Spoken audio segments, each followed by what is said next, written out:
Now we've known each other for a decade though, so yeah. Okay. Yeah. All right, everybody. Episode 58. We're doing it. We have a guest. We have the delightful, the hilarious, the funny Rosie Tran. How are you guys? Did I get Rosie? Did I Yes. get funny Rosie right? Yes. Is that still the domain? Everything on social media is Funny Rosie except for Instagram, which is Out of the Box Rosie, because I have a podcast, Out of the Box podcast, because someone took Funny Rosie, they don't use it. Was it Dave Rosenberg? No. Okay. It is not Dave Rosenberg. They have Funny Rosie. It's a blank Instagram page with nothing. All right, we're gonna get to the bottom of this. We're gonna get to the bottom of this. We will discover this. I've known you for too long. I've known you, probably like Lubbock States is probably where I met you. 12, 15 years? Yeah, and you've always been nice to me, and you've always crushed it on stage. Yes, that's it. I was hosting that girl show, and you were like, I'd like to do a spot. I was like, I looked you up, and I was just like, oh yeah, fuck yeah. And you were always so sweet, and you crushing it on stage still. Sorry, I made it awkward. There we go. Well, J-Spot Survivor. J-Spot Survivor. Is J-Spot still around? I have no idea. Okay. One day they just called us and said, hey, y'all don't come back to closing. Oh! that was it. And then I heard they opened again with a whole new group of people, and then they closing. I have no idea. Okay. Yeah. I have no idea. It was very, very black. Is what I'm saying. But they show love to Asians. There we go. Well, I perform anywhere. I've done so many shows. Yeah. I've done shows in laundromats. I've done all black shows, all Middle Eastern shows, all white shows, whatever. Yeah. I actually literally did an all white show. I did the Funny Bone in Des Moines, Iowa. That's gotta be the one. He went to college in Iowa, yeah. And I have a joke. Yeah. That, it's an ethnic joke. And I said, I wonder if I can do that here. And I looked in the audience.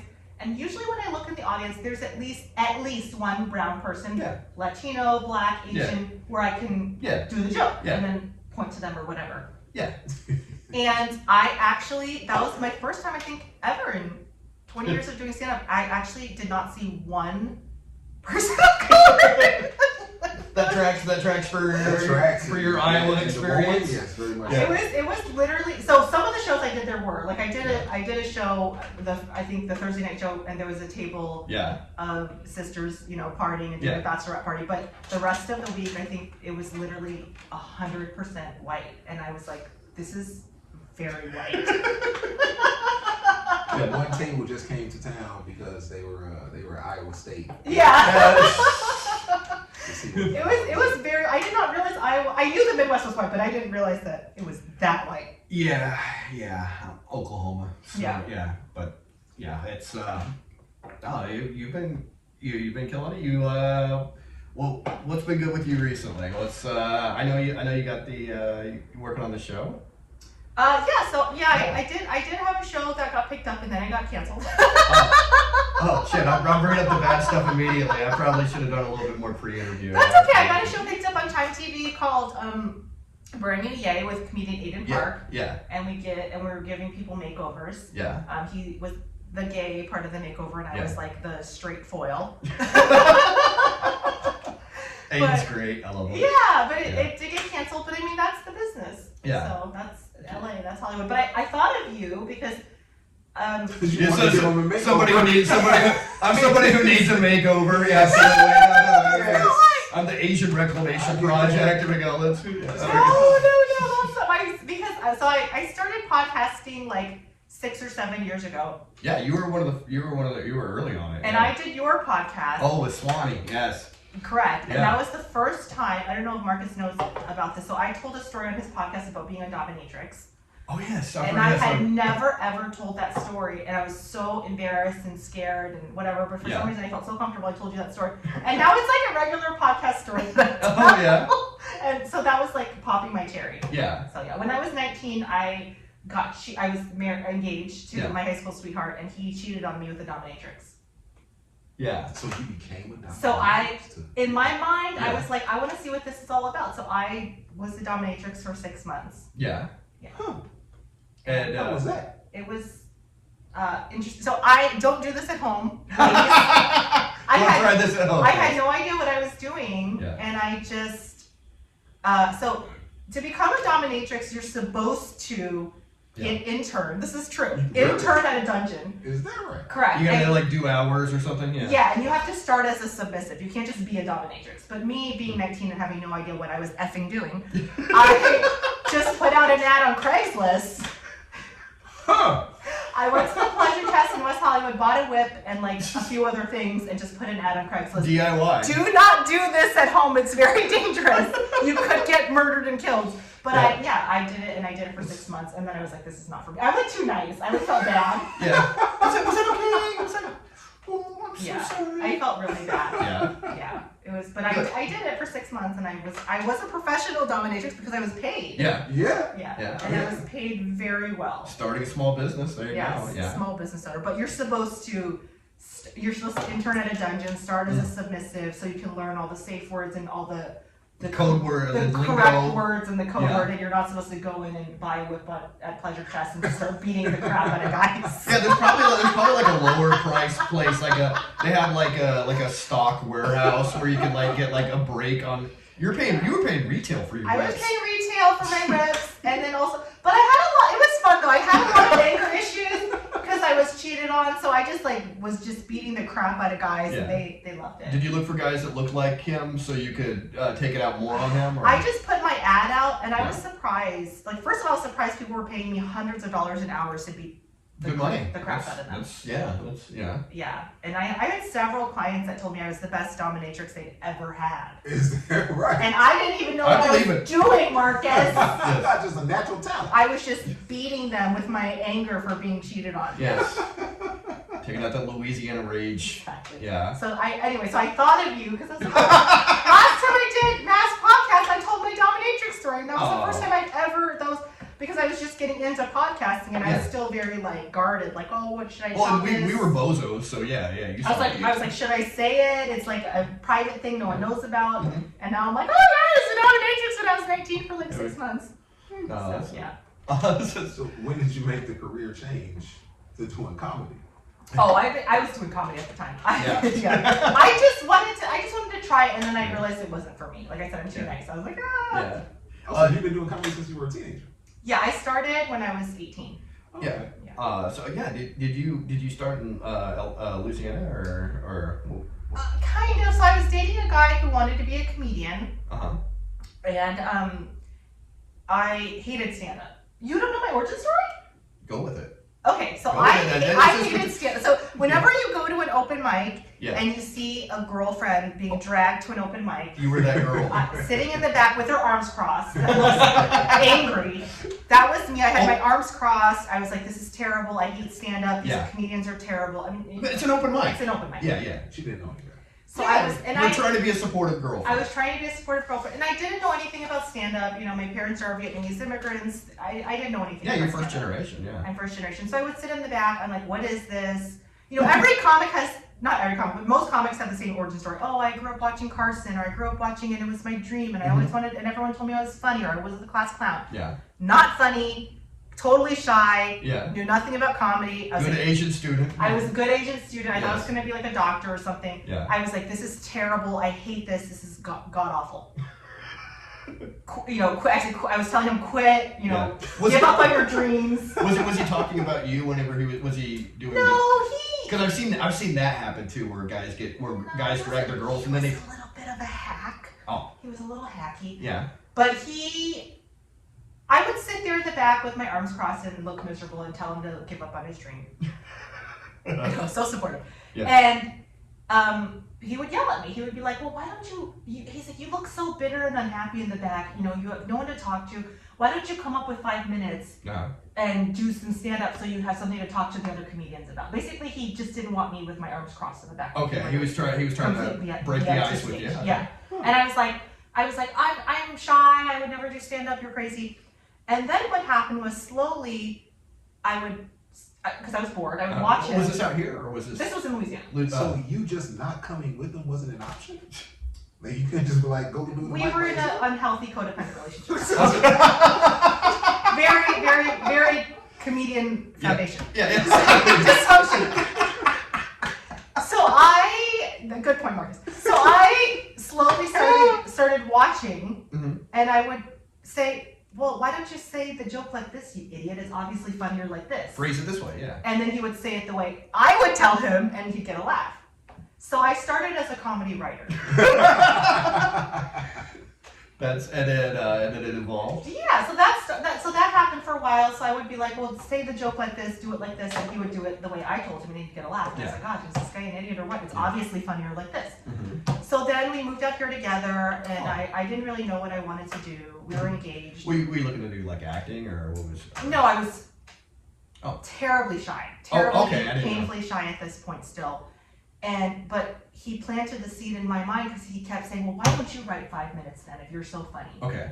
And I was like, I'm never going to do stand-up. You're crazy. But the seed was planted. Yes. And then the little thing in your brain that, well, what if I did talk about? What would I talk about? And what would I do? What would I do? And what would I say? Well, what if I said this? Well, that would be kind of funny, right? Yeah. So I had the comedian's mind in my head, but Clearly. I wasn't a comic yet. Yeah. And then we broke up. He jammed me with the nominations. Oh, this was the guy. Yes, man, context clue. Well, I'm sorry. I don't know Rosie's complete dating history, and she's been with the guy she's with now forever. So. Yeah, I've been with him for 15 years. But yeah, so yeah. I was like, out here alone, and I said, well, what am I going to do with my life? And the evil comedy gene had been implanted in me, it's on your shoulder, the little devil. And I started missing comedy. I started missing going to open mics, and I started missing. Aww. Yeah, I was like, I kind of miss going to open mics every night. Yeah. And it was your social life. It was my social life, and I said I kind of missed because I would talk to some of the comics afterwards, and I was like, I kind of miss some of the comics, and they were kind of nice, and I kind of miss writing jokes. Okay. Yeah.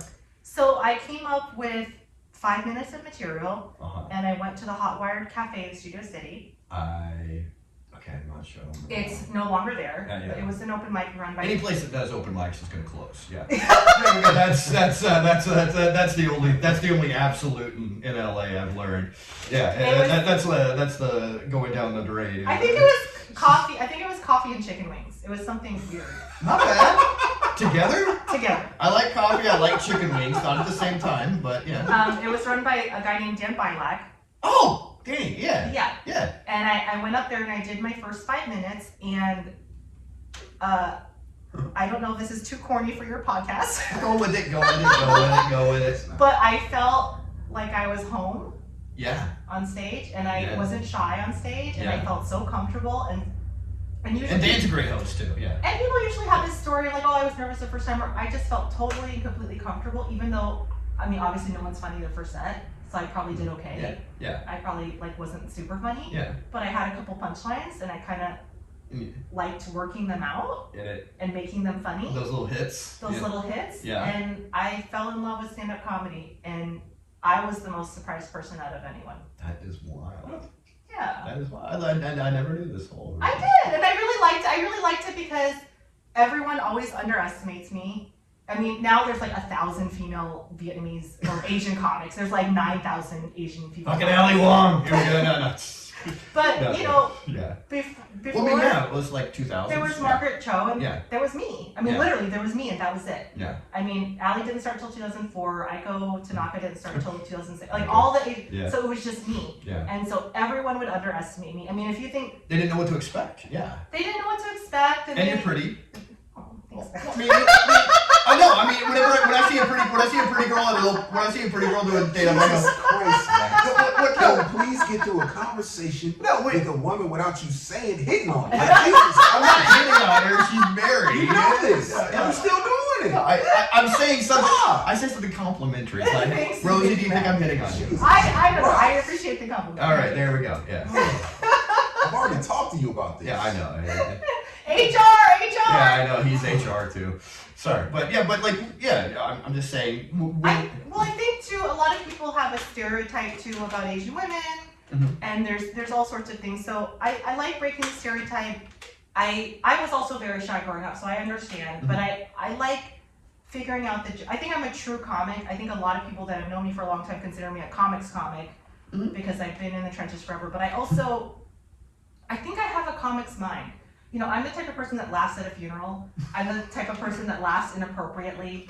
I laugh when I've seen this. things shouldn't be laughed at, and I see the comedy. I mean, I remember I was in college and my girlfriend was telling me how her parents got divorced and her mom locked her dad out, and I was just laughing my ass off. And she goes, "Why are you laughing about that?" I said, "That's funny. Can you imagine going home and you're locked out in your own house?"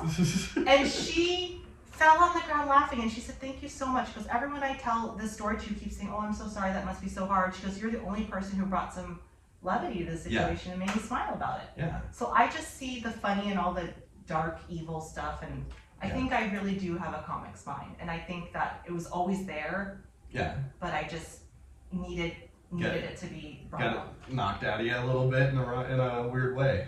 Yeah, and I kind of like, I remember I used to do really, really dark material. Yeah, pictures. And a comedian told me, "Rosie, people really don't buy it from you because you look really cute and bubbly, and you're." See? And at the time I was like in my 20s, and they were 20. Like, how bad can your life be? Come on. And I've had that, so I've had to lighten my humor a little bit because people do judge. Yeah. And I can't be as dark as I'd like to be, but I mean, I've had a ton of terrible stuff happen to me, but I don't like to bring that. I can talk about it, but I don't like to bring that into my stand-up. I mean, I have some dark stuff. Or like it's a longer set where you have time to. Yeah, I have some stuff about domestic violence. I have some stuff about things that have happened to me, but I don't like, it's not like a big saga, or like I'm not trying to be George Carlin or something. Yeah, I've never felt you to be like somebody who's like seeking sympathy. Yeah, and I don't like that either, and I think a lot of comics do that. It feels like it's like a currency kind of thing or something like that or whatever. It's a currency. I think with social media, there's a lot of virtue signaling. Yeah. The worst thing I hate is, unfortunately in the comedy community, there's a lot of death. Yeah. And the last few years. I feel like people virtue signal with death.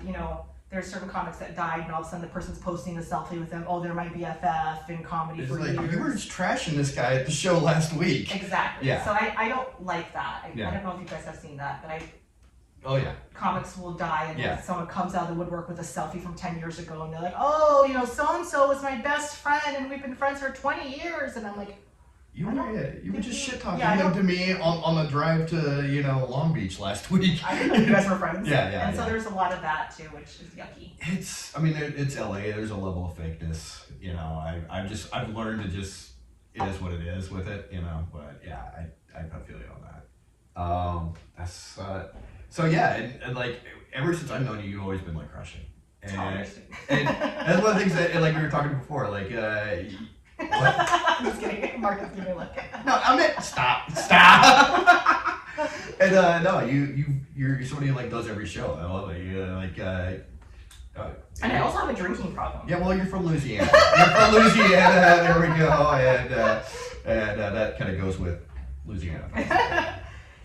I never discriminate. I do every single show that, unless it's like completely a terrible show. Yeah.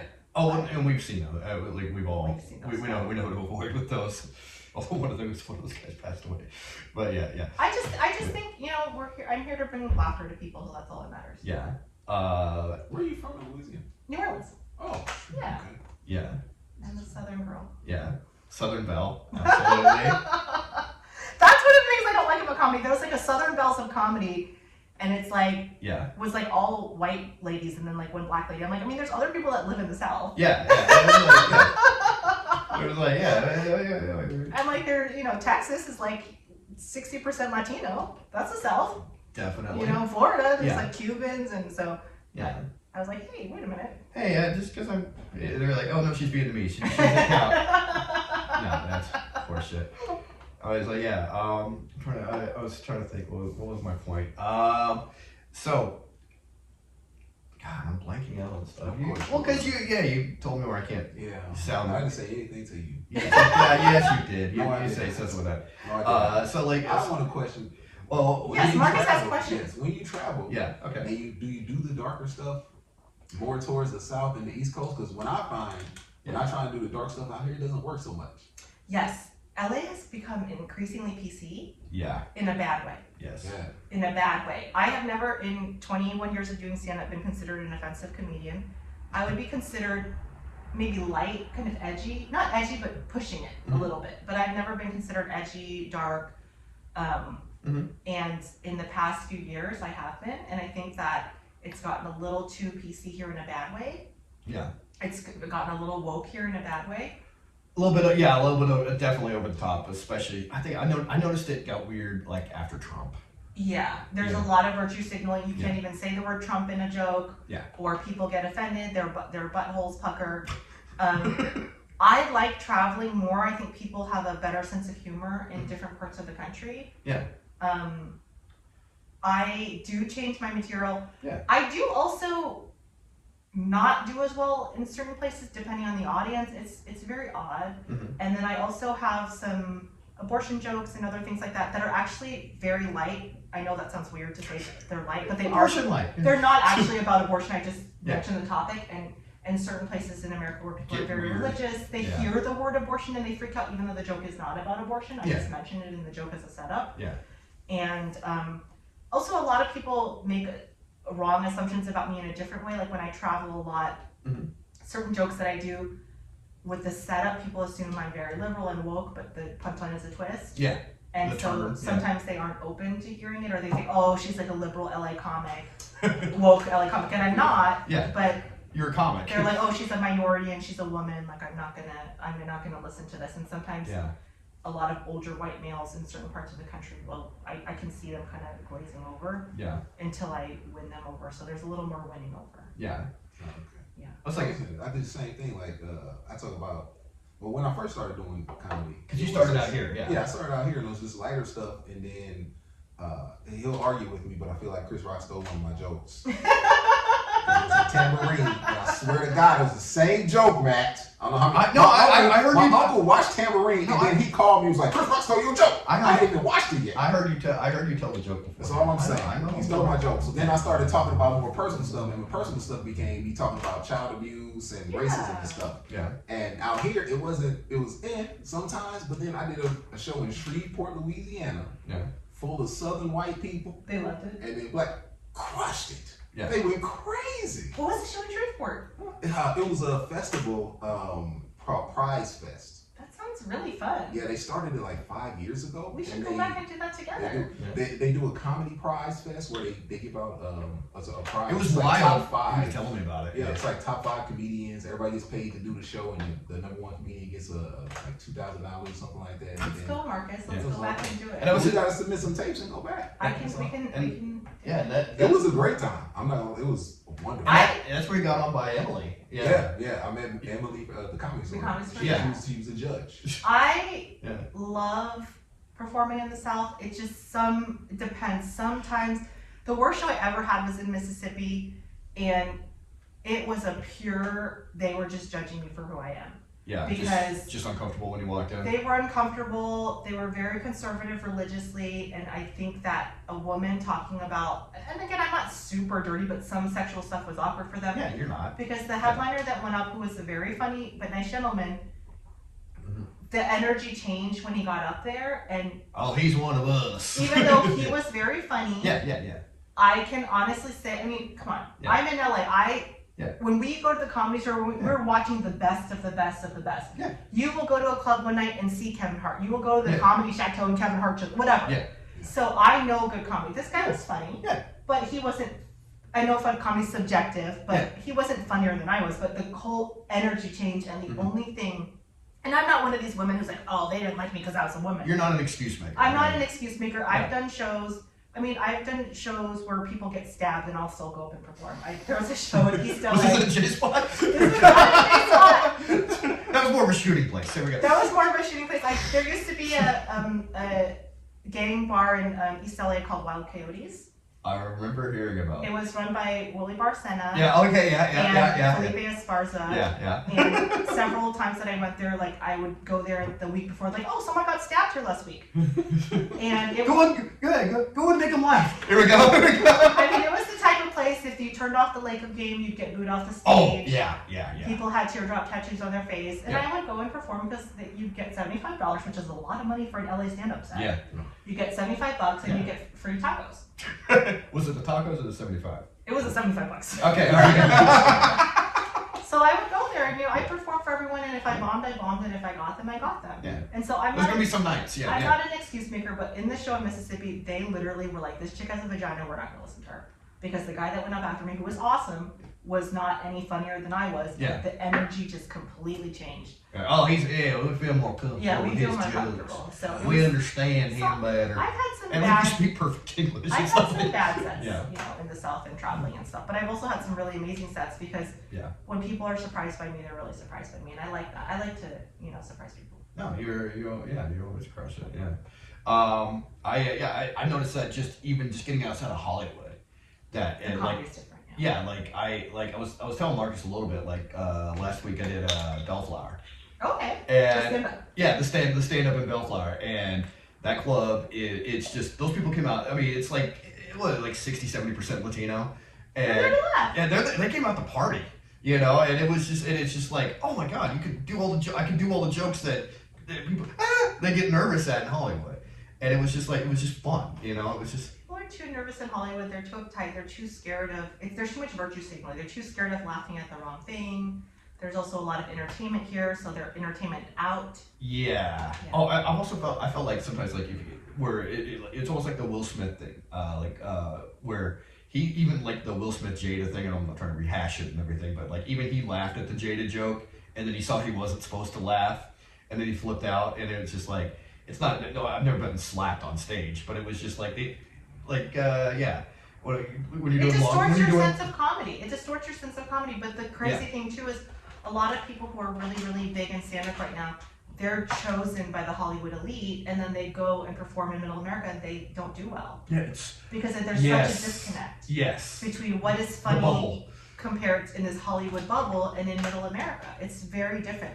And I get really upset when people say, well, there's not that many funny comics out there, or there's not that many funny women out there, or there's not whatever. Mm-hmm. I see so many funny comedians when I go to the club that it makes me want to quit stand-up comedy every time I go out. There are so many funny people that if you stupid gatekeepers would just give some of these people a chance. I mean, I know you guys go out and you see people, even if it's not a whole 10-minute set, sometimes I'll just hear a joke from someone new that I haven't met before that is so original and so funny. Yeah. I'm like, should I just quit stand-up? Like, these people are so funny. Yeah. And I'm sorry to say, what is out there on Netflix and what is out there in mainstream comedy is not. I mean, it's not the best of the best. Go on YouTube, go and try to find. And it's terrible because some of the best comics I know are the worst at social media, and they're the worst at YouTube, and they're the worst at getting their stuff out there. Yes. And the originality is like, I did the New Orleans Comedy Festival when I was down there visiting. It's called Hell Yes Fest. I was visiting my family, and there was a comic there from DC that was so original and so funny and so smart. And I've never seen him. I mean, he's not famous. Yeah. He's not, and his material was so intelligent. And I just thought, wow, like if America could see this guy. And I asked him, I said, send me a clip, I want to see. And he sent me a clip and it was terrible and it was blurry and it was like, I'm like, don't you have an iPhone? You know? So it's like, there's insane amounts of talent out there. And just because the internet exists doesn't mean everyone's accessible and available online. Yeah. I mean, like, I know, like, since you started, you know, like, social media has become like a thing, and it's just like, what are some of the things you've noticed, like trends wise, where it's just like, when I started, it was always like you have to market yourself on social media. It was MySpace back when I started, you know. It was, and then you know, obviously YouTube was big for stand up, but I think social media is positive and negative. I mean, like I said, people are going viral and they can make it by themselves without the gatekeepers, but sometimes you're going viral because you do dog videos. Or sometimes you're going viral because you know what I'm saying? Like, because you're a TikTok star and you can't do an hour of stand-up. Yes. And you can't do half an hour of stand-up and you're not funny. You're funny when you can plan out little sketches. And there's nothing wrong with that. That's an extremely valuable skill I wish I had. Yeah. But you're not a stand-up, so don't market yourself as a stand-up. Yeah, and it's just like, you're a comedian, do stand-up. You know, and I can tell these people have been forced into it, or sometimes they're delusional where they think they're like, dude, it was a very funny sketch. You're not George Carlin, dude. Relax.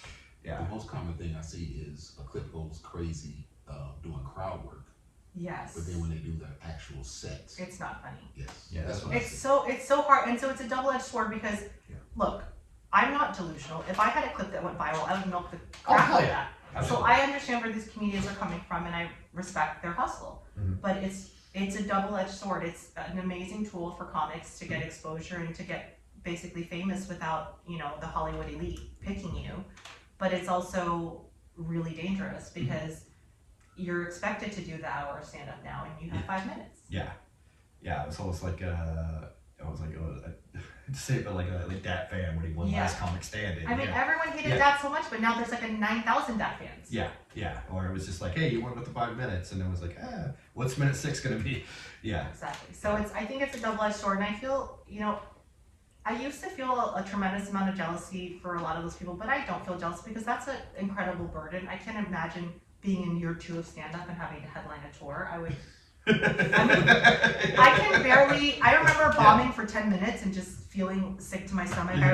We've all bombed for 10 minutes or 15. Imagine being up there for 45 minutes to an hour and just eating shit. It hurts. Yeah. It doesn't feel good. It doesn't feel good. So I don't, you know, and a lot of times it is a social media. I know someone who, I'm not going to say their name or badmouth them, but they have gone viral and are a famous comedian now, and if you look at their social media, you would think that this person is just having the ride of their lives. Yeah. And I know this person behind closed doors, and they're very anxious, they're very stressed out of their mind about it. Yeah. They're not happy, their relationships are suffering. So I don't know if you know Sam Tripoli. I love Sam. Yeah, I remember so funny. Sam told me something very early on in my career. He said, Rosie, don't compare your insides to other people's outsides.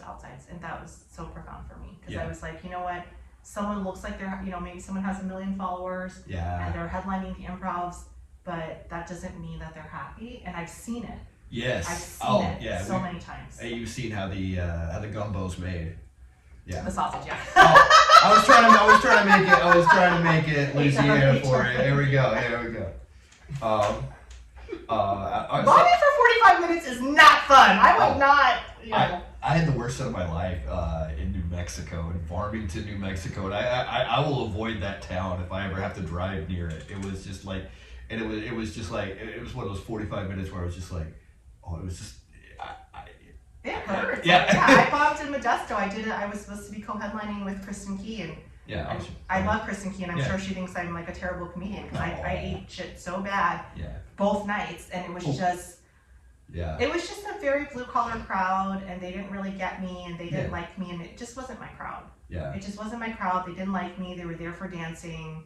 Yes, that's the thing. Yeah, a lot of. They were there for there was dancing afterwards. Yeah, and they pull up all the chairs and exactly. the tables. Yeah. Kristen's amazing, and she does a musical act. She has a guitar. Yeah. So she really got them. Yeah. And they were like, "Who is this Asian bitch? What is she talking about?"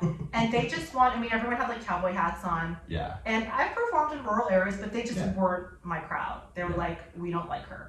And it was excruciatingly painful. And you question yourself. You're like, I'm co-headlining and I'm just eating shit. Like, is this for me? You know, I mean, it's a tough road.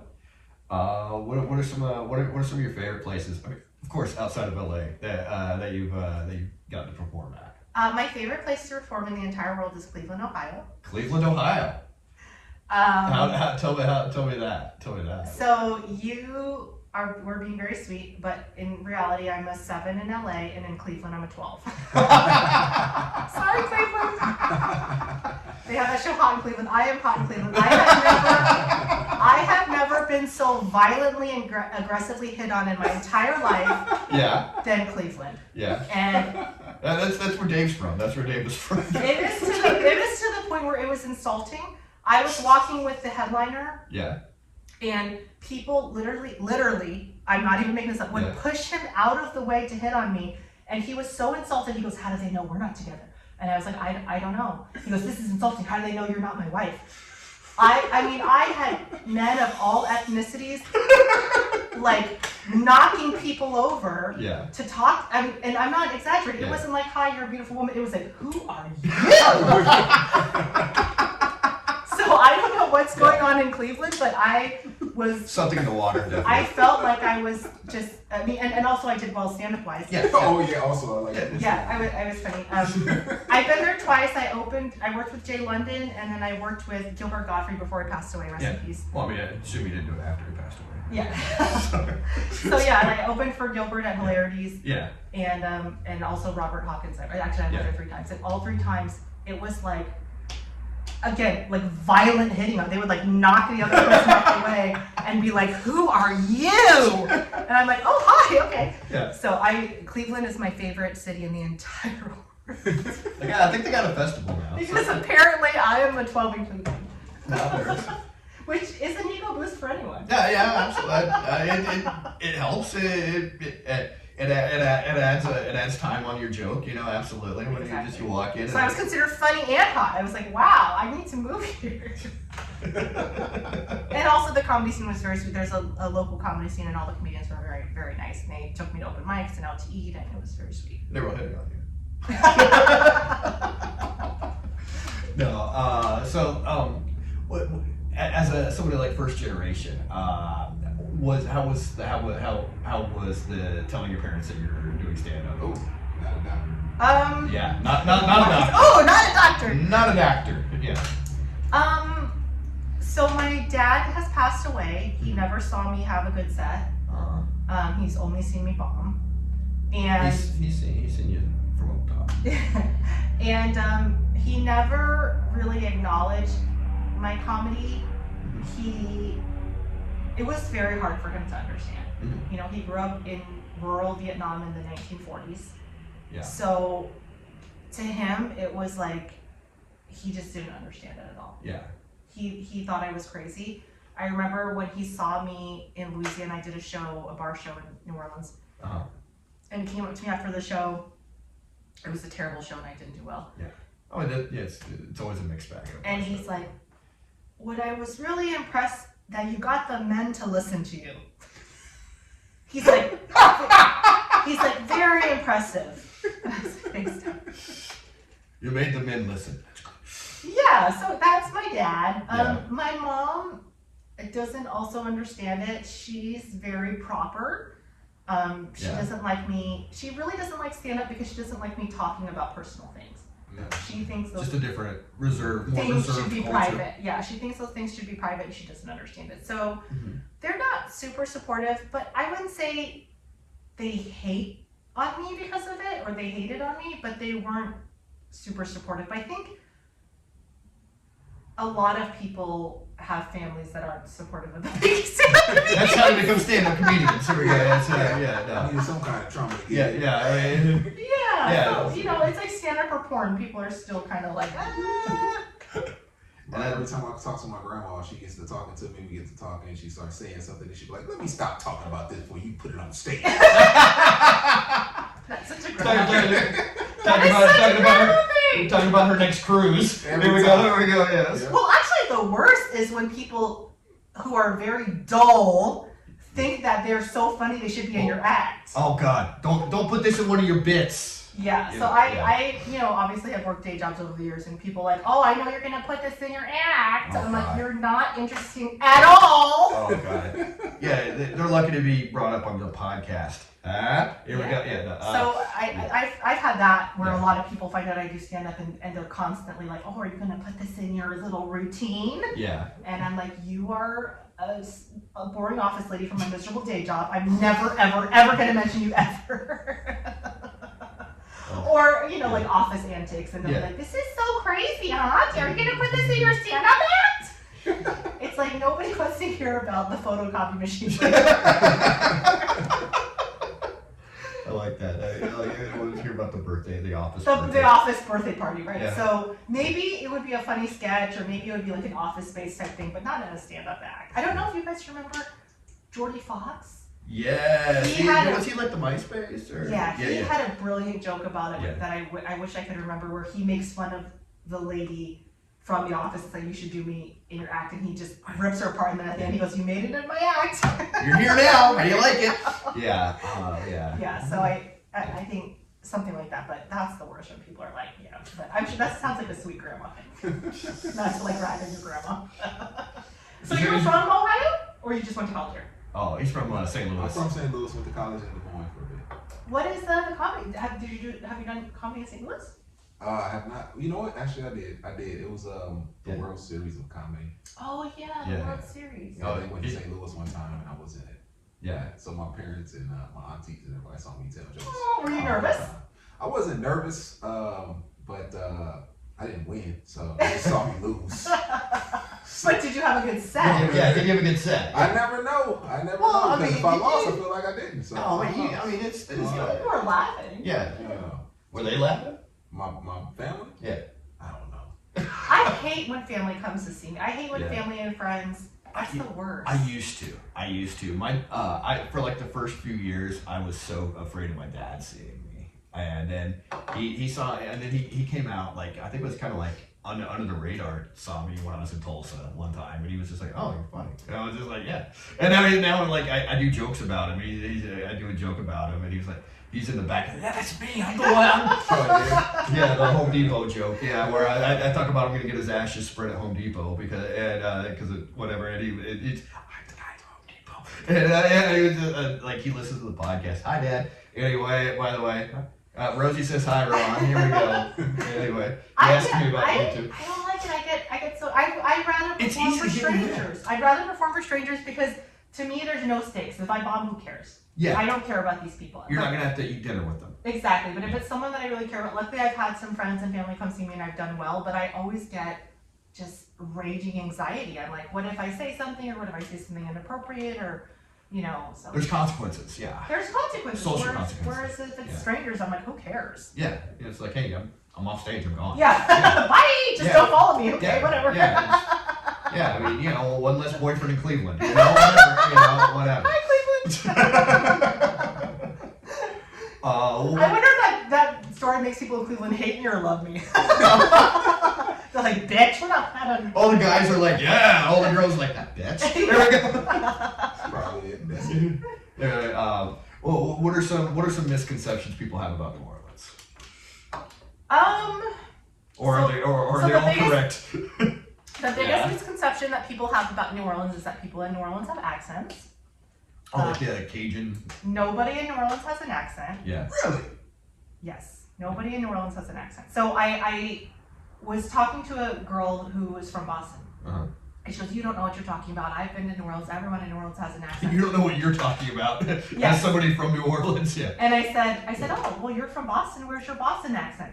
And she shut the fuck up and said, touche. So there's people in New Orleans that have a southern, there's people in Louisiana that have a southern accent. Yeah. But New Orleans is a pretty large metropolitan city. Mm-hmm. Yeah. And it has the same makeup as Brooklyn with the immigrants. Okay. So it's German, Irish, Creole. So the accent in New Orleans is what I would describe as urban. Okay. It's a black city. It's a chocolate city. So they're full of shit. All these TV and movie shows. It's all full of shit. Yeah. Just a stereotype. So in my mind, I mean, like the Duck Dynasty guys. So or something. in my mind, the New Orleans accent is a little hood, less southern. Little juvenile, little juvenile. Little Exactly. Master P. Here we go, little Master P, little juvenile. There we go. Yeah. So that's what it sounds like. It doesn't sound like the Cajun Creole accent that they have. Jesus Christ, I've never thought about that. Yeah. Yeah, but they don't talk. Lil Wayne and them don't sound like exactly. that. Exactly. Never thought about that. Lil Wayne is from New Orleans. Good Lord. Just open your eyes up on some shit today, huh? There we go, man. So that's the biggest misconception is that people in New Orleans have an accent. No one in New Orleans has an accent. If anything, like I said, it's a chocolate city. It's 70% black city, so it's mostly urban accent. Another misconception. So one of the things that's the most annoying thing that when I say I'm from New Orleans is people try to out New Orleans me. Okay. And how's that? So I'll say I'm from New Orleans, and then which ward? And then people will be like, "Oh, my wife makes a really good gumbo," or they'll say some type of weird New Orleans-y thing to discount my New Orleans-ness, which is very bizarre, and I don't think any other. It's like kind of an LA one-upper thing, kind of thing. It's very bizarre, yeah. Or they'll be like, I had a neighbor say, I've been there, and do you know how to make, jambalaya or gumbo? I said, yeah, I do. Yeah. He goes, oh, well, I've had real gumbo, or I've had real, and I'm like, I'm from New Orleans. Like, what part don't you understand about that? So that's very bizarre. They're like, oh, you're from the Vietnamese neighborhood of New Orleans. Like, yeah, or people will assume that I've had to deal with a lot of racism, which is not true. New Orleans is a very diverse city. Mm-hmm. We have one of the largest gay prides in the South. It's very diverse. There's a huge Vietnamese community. So it's just a very bizarre stereotype. Or I've had more racism in LA. Yeah. Sorry, I apologize for that. Sorry. I was going through something that day, Rosie. I apologize. Yeah. And I feel like actually LA is a much more racist town. It's a lot more racist than they like to let on. It's very racist. I've experienced a lot of racism. Yeah.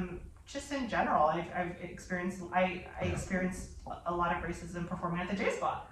I experienced a lot of racism at the J Spot. People calling me Chinese or saying certain things to me, or I've experienced racism on the casting with people making certain assumptions about me being Asian. So and saying very, very racist things to my face. So I never felt that. And in fact, and a lot of people will probably argue about this, but I find the South to be less racist than California because I think people in the South know the stereotype about themselves and they're a little bit hyper paranoid about it. Mm-hmm. So I've felt that people are a little more trying not to be racist. Yeah. Because they know that that's the stereotype about us in the South. Yeah, they're like they know what's out there and they're like wary of it. They're trying to like disprove it almost, like a chip on their shoulder. That's so I've noticed is that people in the South tend to be hyper aware of race because they're from the South. Because it's out there, because it's out there. Yeah. Whereas people in California think they're so woke and open-minded that they will say stuff that's. And it's like almost like the subtle or left-handed kind of however you want to call it. Yeah. But I mean, I've had blatant racism in California, where I never experienced that ever in the South. Yeah. It's ugly. Marcus is shocked. No, I'm not shocked. Also, I apologize for some of the racist things I said to you earlier today I've too. seen plenty of stuff myself. Yeah. Everywhere. I mean, I did a show once at the 3 of Clubs. This is not a bash on 3 of Clubs. I love 3 of Clubs. Oh yeah, it's a good room for comedy. Yeah. There was 7 comics on the lineup. I went last, and every single comedian on the show had a derogatory joke about Asian women. It was so bad that I opened with, "Man, Asian women have been taking it up the ass tonight, huh?" And the whole crowd went crazy because it was so blatant and so over the top. And every comic had a joke about, "Oh, I dated some Thai girl and she didn't speak English," or "Oh, I dated some girl for a green card. She was trying to get a green card." It was like some hacky premise. It was very cheap, and it was and I don't think they even knew I was on the show. It just happened to. I mean, they weren't changing their act to like mess with me, but it was. Yeah. It was to the point where it was every single comic had some joke about, "Oh, I picked up this Vietnamese hooker on Santa Monica Boulevard and she had a dick," or whatever. Yeah. And it was to the point where even the audience was like, "What's going on?" It's like one guy had one and they were like, "Oh, that hit," so everybody's just doing. Everyone had it, and I was like, and I can take a joke. Whatever. I've done shows and I usually tease them or whatever. But, I'm like, "Oh, I just got picked up on Hollywood Boulevard," or whatever. I'll make a joke about it. But it was like every single comic. I'm like, it's like, it's like, okay. It's ugly. It's lazy. It's hacky. I mean, it's not even offensive. Yeah, it's lazy. Yeah. Can you be a little more original? Yeah, especially in like a 7-minute set or whatever. For Christ. It was just like. Can you not knock it out for 7 minutes without going in? I was like, guys, this is a little hacky. And I mean, it was to the point where, my first 2 or 3 minutes was making fun of it, and the crowd went crazy because it was so over the top. Yeah. So it's more about, I was more offended how hacky it was. It was like the racism was bad, but the hackiness, oh, God. Yeah. Like, guys, every person's doing the same joke. So you brought it up earlier. You moved to doing the podcast out of the box. I have 5 podcasts. That is very Asian of you. I have a podcast called Out of the Box Podcast with Rosie Tran, where I interview out of the box thinkers. It's non-comedy. Yeah. I have a podcast called Rosie and BJ Save the World, which is a political podcast. I have a podcast called Dirty Change with Rosie and Tommy. It's with adult film star Tommy Pistol. I've heard of him. Yes. It's a sex education podcast. I mean, when you know a guy's name in porn, that says something. I mean, that means he's had a pretty good career. I mean, the women are, whatever.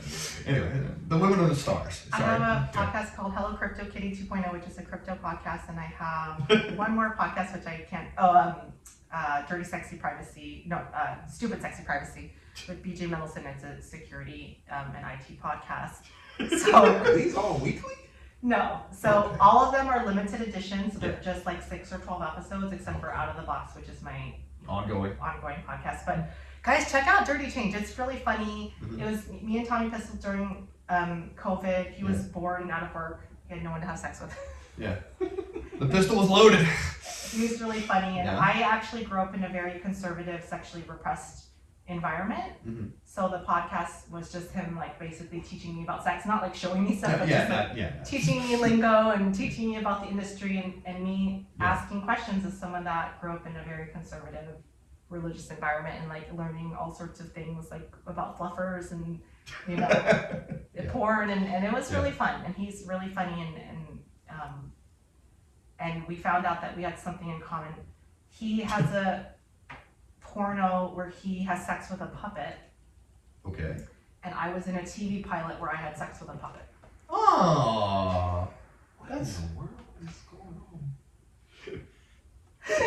For comedy. You understand, but him, like, what was going on? Yeah, I mean, it's a genre that, it's people are into their things, Yeah, so I was having sex with a puppet for comedy purposes. It wasn't the same puppet, right? It was a different puppet. Different puppet, okay. So we actually bonded over that we had both had sex with a puppet. You guys are like Eskimo brothers, like puppet brothers or something. Puppet cousins. Here we go now. So they're made from the same factory. We found something in common, but I mean, I learned a lot about sex, and it's a really fun podcast. It's on YouTube, and it's me and Tommy talking about sex, and it's so interesting learning from guys' point of view because there's a lot of female porn stars out there that talk, and I'm aware. To hear a guy's point of view was interesting too. Like it's like hard work. Like guys like that's my dream job. It's good fun. It's like his dick gets sore. Like you have to keep going and going and going, and he gets tired and doesn't want to have sex with his own girlfriend. I mean, it's like a whole thing. Yeah. It's like you get home from work and you don't want to work again. Yeah. Works out. It's a lot of work. Like I felt bad for him. I'm like, because like I don't want to watch like 20 comics at an open mic. Like imagine him like. You get tired. Yeah. So like, if you like sex, I think porn is actually not the industry for you because it kind of ruins it for you. Yeah, it's a different animal, definitely. Yeah. So I learned a lot, and like it's like a terrible industry because it's amazing, but then once you're in it, you're kind of branded. Stigmatized. You're stigmatized. Yeah. So I can do comedy and I can do something else, but if you're a porn star, you're a porn star. It like the tape lives on forever kind of thing. The tape lives on forever, even if you've changed your life or become whatever, and it can haunt you. And sometimes people get into porn really early. Yep. They're like 20 or 22, and then you're stuck. The way you said it, the way you said that, it was just like, oh, you're about to reveal something. No. You were 20 or 22. No, and then you're stuck with it. You're stuck with it for the rest of your life, and you can't just like be an accountant. Yeah, it's no matter how many companies she opens up, no matter how much money she makes, there's only one reason I know who Kim Kardashian is. Yeah. Great businesswoman, also good at other things too. Anyway, I don't want you to give out your best advice on crypto, but what's something you can tell people? Because they should listen to the podcast. They should listen to your podcast. Yes. Check out Hello Crypto Kitty 2.0. It's on rockfin.com, which is a triple thing. It's a crypto platform where you can tip performers with crypto. Yeah. This is not financial advice. I would just tell people to watch the podcast. All right. Okay. All right. Let's see. Oh yes. What are you working on now? What do you got? You got any shows coming up? You want to promote any of that kind of thing? Oh yeah, you guys are in Vegas in April. I'll be headlining the Westgate Casino, 2 shows, so that's really exciting. Yeah. I'll be doing 45 minutes. Crushing it. Yeah, thank you. And just check me out on social media, Funny Rosie or Out of the Box Rosie on Instagram, and I post all of my shows there. And just try to support live comedy and go see live comedy. I always tell people because if you're just watching what's on Netflix, you're not getting. You're getting a taste. You're getting a taste. there's so many funny comedians. Even if you're in an area that doesn't have a lot of stand-up, there's a local club, there's a local open mic night. Just go watch it and support local comedy. Right on. Are you still doing the Asian show around here, or did that get picked up? I'm sorry. Just check out my social media. I don't know what you're absolutely. All right, my bad. I get blanked. I'm sorry. Fair. That's fair. Oh, I do want to promote my OnlyFans though. I do have an OnlyFans. Yes, she does. I have an OnlyFans, onlyfans.com/funnyrosie. It's not X-rated, but it's tasteful. I have the most respectful fans on OnlyFans. I love my fans. They're so respectful. Yes. A lot of my female comedian friends who do OnlyFans are like, oh, I always get dick pics or creeps or whatever. My fans are so sweet. Yeah. They're like very supportive and nice. Yeah. I'm one of them. There we go. Yeah. HR. Hey, no, see that? No, that wasn't that. Anyway, that's anyway. Anything else? Anything? You got any? Any words of wisdom you can pass on? Just do more than that. Watch more than Netflix, right? I would say don't. I would even say don't watch Netflix. I'm. There's a lot of amazing comedians on Netflix, but there's also a lot of trash. There's also a lot of trash on Amazon Prime and all the other platforms. There's a lot of amazing comedians, funny original comedians. You just gotta go out there and find them and watch them. Absolutely. It's a different energy when you're in the club. It's such a different energy. It's a totally different energy. Some people are just so. I'll even say that even some of my favorite comics, I've seen their specials and they're not. It doesn't show them. It doesn't translate. Yeah. It doesn't translate. Like there's certain comics that are really good with crowd work. There's certain comics, their energy is like electric. Yeah. And on a screen, it's not the same. Or it's too buttoned down for. Or it's too buttoned down. Or too much censored, lighting and whatever. Or whatever. Yeah. But I mean, even there's some comics that I saw that I never really liked them, and then I saw them in person, and I was like. Yeah, blew you away. Yeah. It blew me away. I mean, it's the same thing with actors. I remember. Yeah. I've never been a Kate Beckinsale fan. I don't care about Kate Beckinsale. I don't. She's not. Whatever. Yeah. I met her in real life at. For some reason, through a friend of a friend, I got invited to Adam Sandler's Christmas party one year, and I went, and Kate Beckinsale was there. And when I saw her, I almost fell on the ground. I mean, that woman is a stunner. A Cleveland 15. She was like flawless, perfect skin, beautiful. She had like a little British accent. I was like, what's going on here? And I mean, there's a few people I've met in real life that, I mean, it's like, wow. Yeah. And then there's people I've met in real life that are celebrities, and I'm like, oh, it's all filters.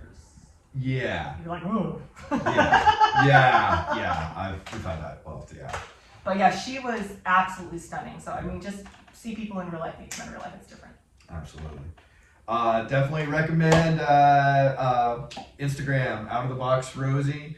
Everything else is Funny Rosie. Yes. Funny Rosie. If you want to find more Marcus, you can follow him at Marcus Stewart TV. You can also listen to the Black Business Podcast. What's going on with you in that other podcast? Are we talking about it yet? Nothing's official yet. Okay, all right. Well, nothing's official yet. Find Matt Lewis at Defund Matt Lewis across everything right now. And, you'll keep up to. Yeah, I'm waiting to find out about the other podcast also. Yes, all absolutely. Right. Dates. March 1st, I will be in Broken Arrow, Oklahoma at Go Shows. That's actually the Cajun spelling.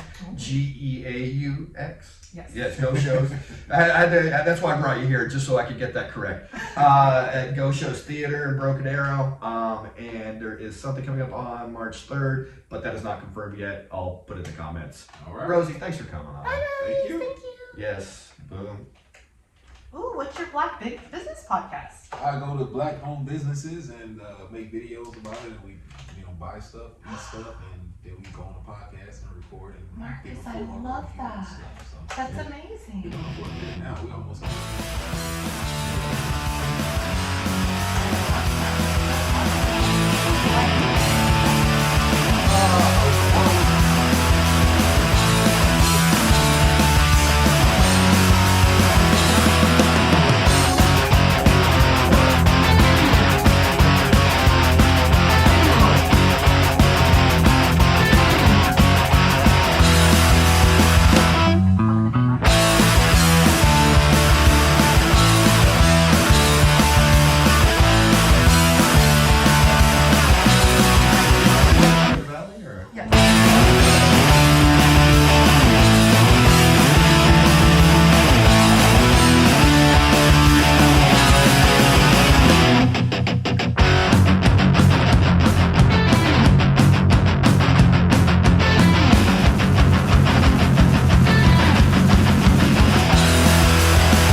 Support for Obnoxious Valid Points is not brought to you by Audible.